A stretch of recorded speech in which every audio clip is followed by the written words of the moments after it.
A phone call came on a Tuesday afternoon while I was grocery shopping for the week. I remember that moment perfectly because I wasn't expecting any important calls, especially not from a number I didn't recognize. Normally, I would have ignored it and let it go to voicemail, but for some reason I decided to answer. At first I assumed it was a telemarketer or someone who had dialed the wrong number, but the moment I heard the woman's voice on the other end, I realized it wasn't either of those things. She sounded nervous, like someone who had rehearsed a conversation over and over before finally finding the courage to make the call. There was a brief silence before she asked if I was Laura. I told her yes, and then she asked a question so strange that it immediately caught me off guard. She asked how long I had been married to Daniel. If you enjoy stories about family betrayal, toxic relationships, and people finally facing the consequences of their own actions, subscribe to Unspoken Truth, because we share stories like this every day. My name is Laura, and for 10 years I believed I had a happy marriage. Not a perfect marriage, because no marriage is perfect, but a stable one. Daniel and I met when we were young, built a life together, struggled through financial problems, changed jobs, moved homes, and faced all the ordinary challenges that come with spending a decade with another person. We knew each other so well that sometimes it felt like we could finish each other's sentences. That's why, when this complete stranger asked how long I had been married to my husband, I never imagined that the conversation would eventually destroy almost everything I thought I knew about my life. When I told her that Daniel and I had been married for 10 years, she went completely silent for several seconds. At first I thought the call had dropped, but then I heard her take a deep breath before asking if I was absolutely sure. I actually laughed a little because the question seemed ridiculous. I told her that yes, I was pretty confident about how long I had been married to my own husband. After that she went quiet again. Finally she apologized and hung up without offering any explanation. For the rest of the afternoon I tried to forget about it. It was definitely strange, but there were plenty of perfectly normal explanations. Maybe she had confused me with someone else. Maybe she was looking for another Laura. Maybe somebody had given her the wrong number. There was no reason to overthink it. At least that's what I kept telling myself. The problem was that every time I remembered the sound of her voice, I felt a growing sense of unease. She hadn't sounded confused. She had sounded like someone who had just discovered something terrible. That night I paid more attention to Daniel than usual during dinner. Not because I suspected him of anything, but because the call was still stuck in my head. He acted exactly the way he always did. He talked about work, complained about traffic, mentioned a few things that had happened during his day, and asked what I wanted to do over the weekend. Everything seemed completely normal. If anyone had asked me that night whether I trusted my husband, I would have answered yes without hesitation. After 10 years together, I had no reason not to. The next few days passed normally. Little by little the phone call started to feel less important until I almost forgot about it entirely. Then, for days later, the same number appeared on my screen again. This time I answered immediately. The woman sounded even more nervous than before. Before I could say anything, she asked me not to hang up. She said she understood how strange all of this sounded, but insisted that she needed to ask me a few questions. For a moment I considered ending the call. Most people probably would have. But there was something about her voice that made me stay. First she asked what city I lived in. Then she asked how long I had known Daniel. After that she wanted to know whether we had children. As the questions continued, I became increasingly uncomfortable. Not because the questions themselves were especially personal, but because I couldn't understand why a complete stranger needed that information.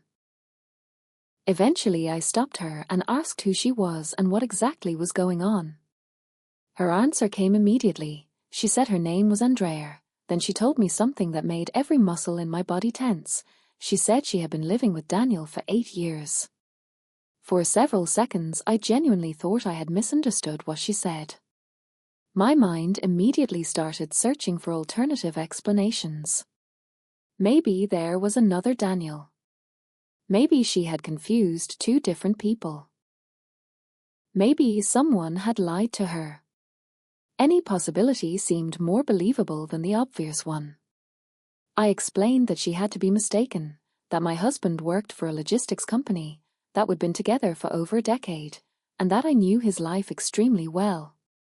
Then Andrea began describing details she should never have known. She mentioned his job. She mentioned the car he drove. She mentioned places he had lived before I met him. She even referenced personal stories that Daniel had told me years earlier. Every single detail was correct. As the conversation continued, confusion slowly gave way to something much worse. Even then, I refused to believe what seemed to be happening. I needed a logical explanation. I needed proof that this was all some bizarre misunderstanding. Then Andrea did something that changed everything. She told me she was going to send me a photograph. A few seconds later, my phone buzzed. When I opened the image, I felt something I still struggle to describe. It was as if the entire world stopped moving for a moment. The photograph showed Daniel standing next to a woman I had never seen before. He was smiling. His arm was around her. It wasn't an old picture, and it wasn't taken out of context. They looked like a couple. The date was visible in the corner, and it had been taken only a few weeks earlier. I stared at the screen without knowing what to think. Part of me still searched desperately for another explanation. Maybe she was a coworker. Maybe she was a friend. Maybe she was some distant relative I had never heard about. But even while I tried convincing myself of those possibilities, I already knew none of them made sense. Andrea seemed to notice my silence because she started talking again.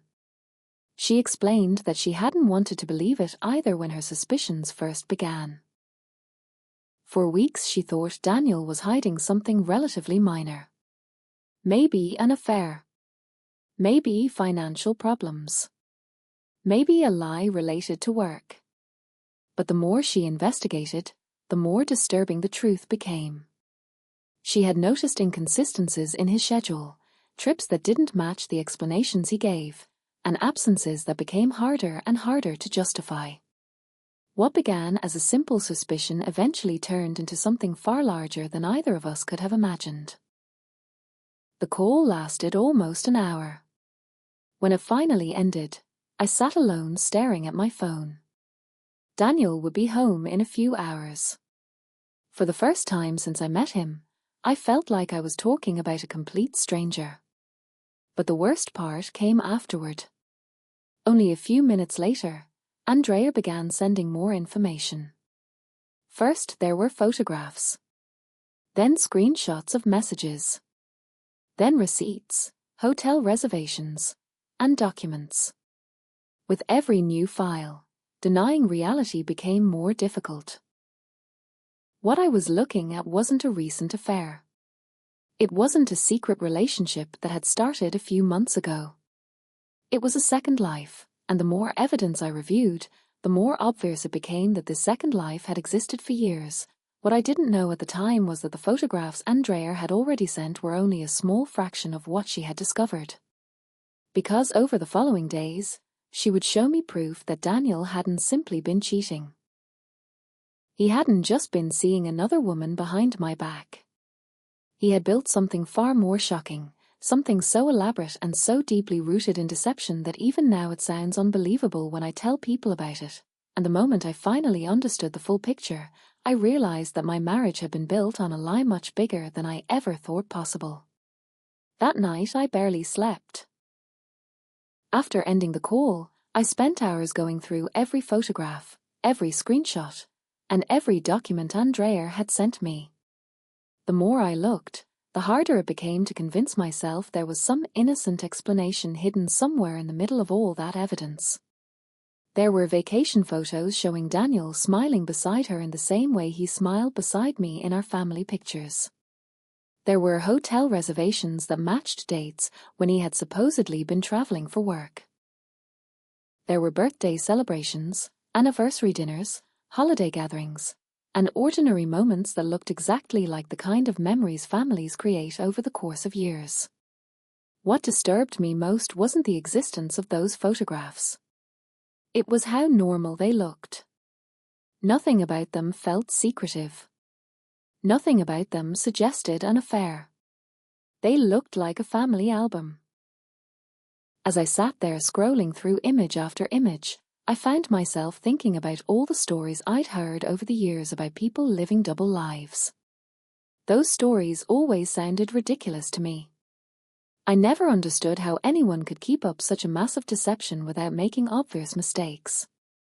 Looking at the evidence in front of me, I began to realize the answer was much simpler than I had assumed. Daniel had time.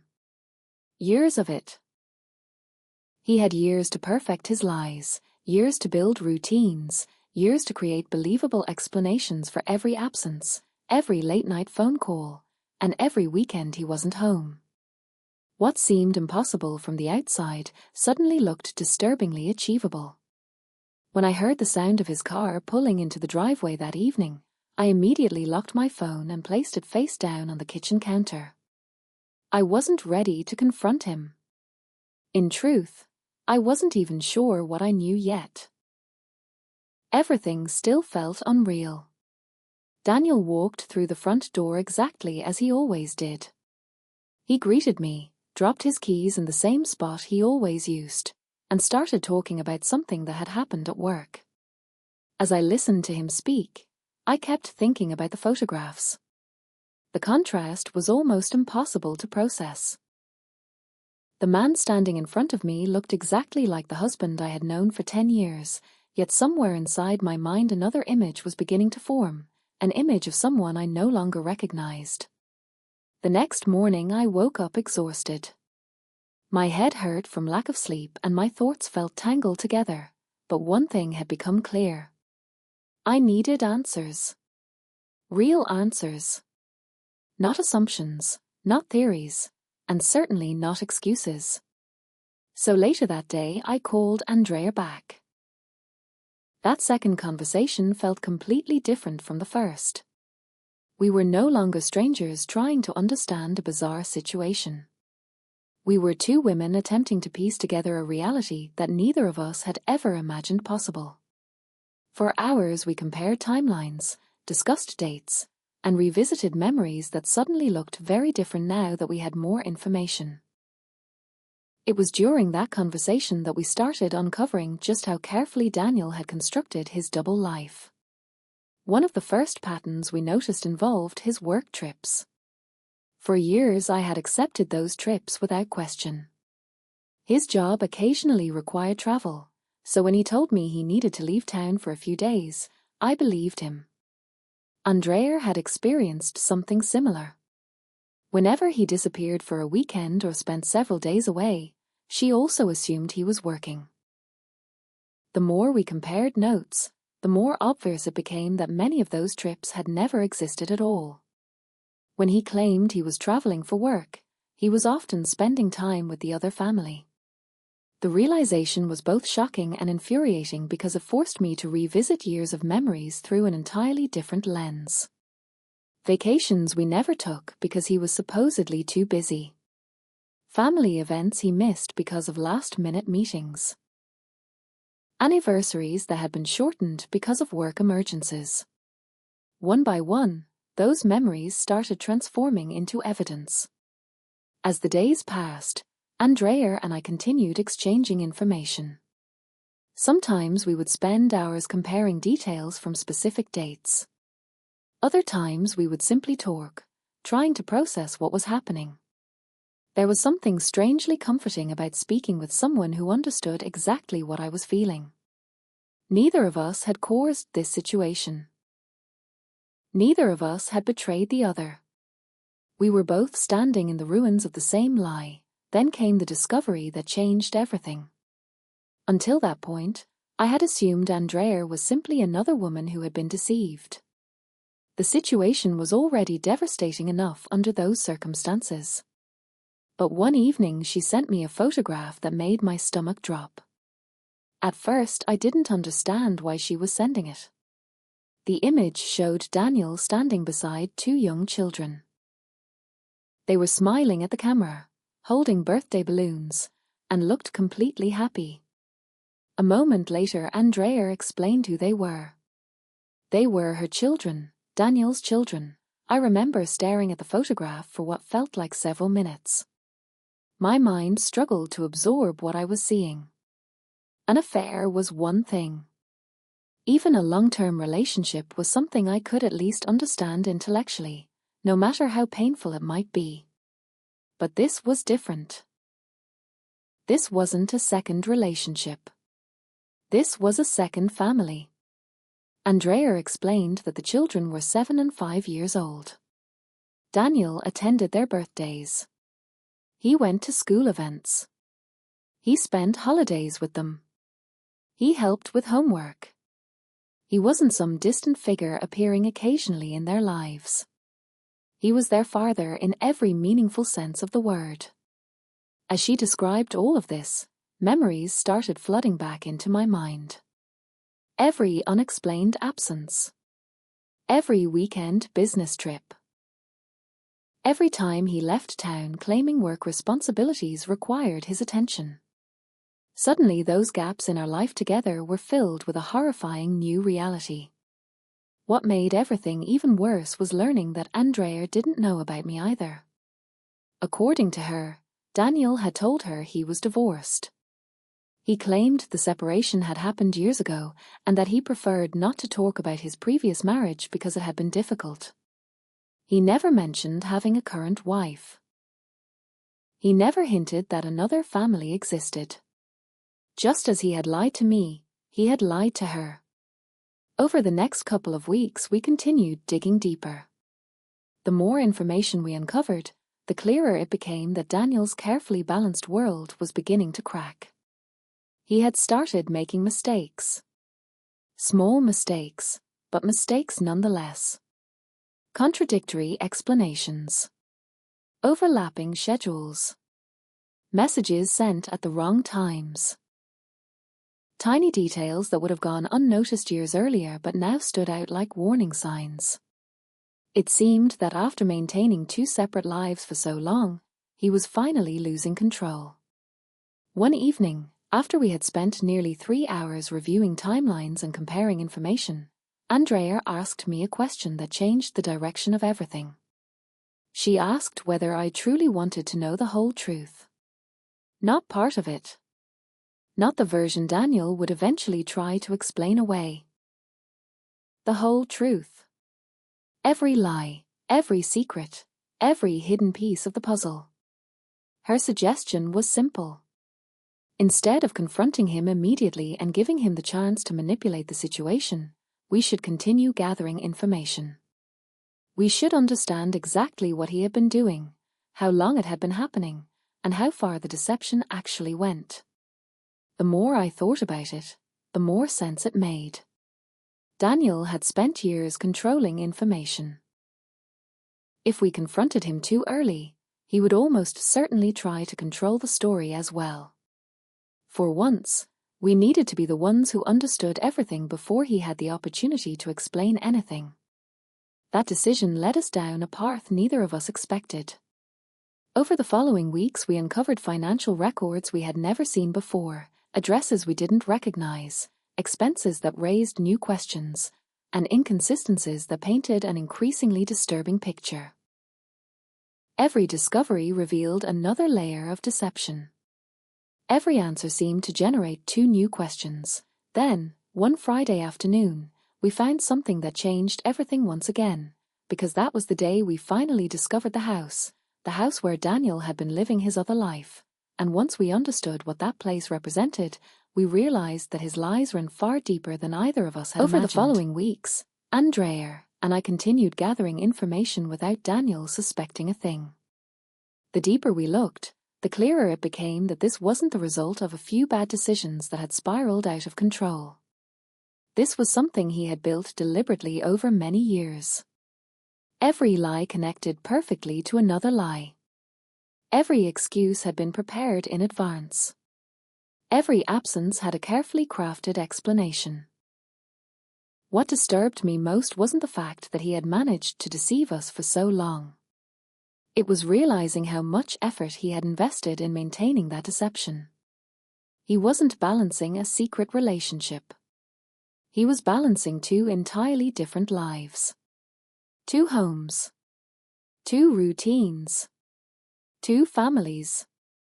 Two versions of himself. The more I thought about it, the harder it became to reconcile the man I thought I knew with the person we were uncovering through all this evidence.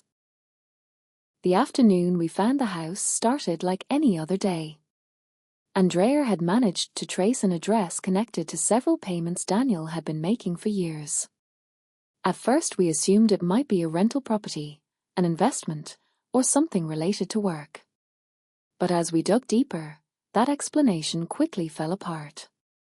Utility bills, maintenance payments, grocery purchases, and other regular expenses painted a very different picture. Someone lived there full-time. When Andrea sent me a photograph of the house, I felt a strange knot form in my stomach. It wasn't a mansion hidden away somewhere. It wasn't some luxury property. It was an ordinary family home. The kind of place where children ride bikes in the driveway and families gather for dinner at the end of the day. Somehow that made it even worse. Because while I had spent years believing Daniel was working late or traveling for business, he had often been walking through the front door of that house instead. For several days we debated what to do. Part of me wanted to confront him immediately. I wanted answers. I wanted him to explain how someone could betray two families for so many years. But another part of me felt that if we had come this far, we needed to understand the full picture.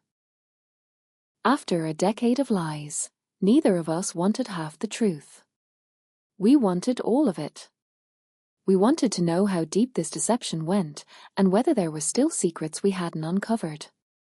That decision led to another discovery that completely changed our understanding of the situation. While reviewing financial records, we found a bank account that neither of us knew existed. At first, it didn't seem particularly important, but the more we examined it, the more troubling it became. There were large transfers, recurring expenses, and financial activity that simply didn't match the life either of us believed Daniel was living. Maintaining two households for years required far more money than we had imagined, and suddenly we began to understand how he had managed it. The answer was infuriating. For years he had been using money that both of us believed was being saved for our future. While I thought we were setting aside funds for home renovations and long-term goals, part of that money was being spent on vacations with Andrea and her children. While Andrea believed they were building financial security for their family, some of those same resources were supporting the life he shared with me. He had sold both of us the same dream. The same promises. The same plans. The same vision of a future that never actually existed. Looking back, I realized that the betrayal wasn't just emotional. It was woven into every major decision we had made for years. At some point, I stopped seeing this as the story of a cheating husband. It had become something much larger. This was a man who had manipulated the reality of two different families and controlled what each of us knew about our own lives. The more I understood that, the less interested I became in hearing excuses. After several more weeks, Andrea and I reached a simple conclusion. We had enough information. We didn't need more photographs. We didn't need more documents. We didn't need more proof. We already knew the truth. The only thing left was to confront the person responsible for all of it. That's when we decided to arrange a meeting. The irony wasn't lost on either of us. For years, Daniel had invested enormous amounts of time and energy into making sure Andrea and I never crossed paths. Every schedule, every excuse, every carefully planned trip had been designed to keep his two worlds separate. What he never imagined was that those worlds would eventually come together without him knowing. We sent him a simple message asking him to meet us at a restaurant. We didn't provide details. We didn't explain why. We only gave him a location and a time. According to Andrea, he seemed confused when he received the message, but not alarmed.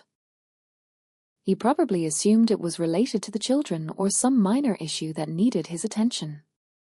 The possibility that both women in his life had discovered the truth never even crossed his mind. I arrived a few minutes early. Andrea was already there. Seeing her in person after weeks of phone calls and messages felt strange at first, but there was also an unexpected sense of familiarity. We had spent countless hours helping each other navigate a situation neither of us deserved. We had shared shock, anger, confusion, and disappointment.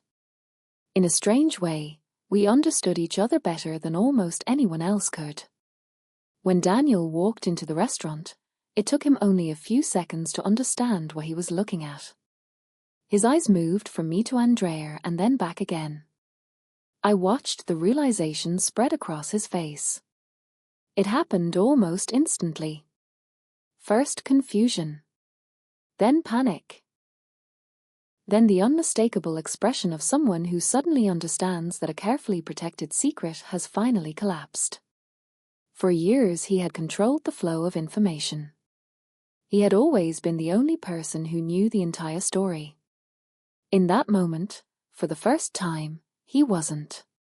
He started talking almost immediately. He asked questions. He wanted to know what was happening. He tried to steer the conversation before it had even begun. But there was no point anymore. We already knew. Every explanation he attempted sounded weaker than the last. He talked about mistakes. He talked about complicated circumstances. He talked about how things had gotten out of control. He insisted he never intended to hurt anyone. The problem was that none of those explanations answered the only question that mattered. Why? Why build two families? Why maintain the deception for so many years? Why allow two women to build their lives around promises that were never real? As the conversation continued, it became obvious that he didn't have a meaningful answer. Maybe there wasn't one. Maybe there was no explanation capable of justifying what he had done. Eventually, he stopped trying to defend himself and simply sat there listening. For years he had made decisions for both of us without our knowledge. That afternoon he had no control.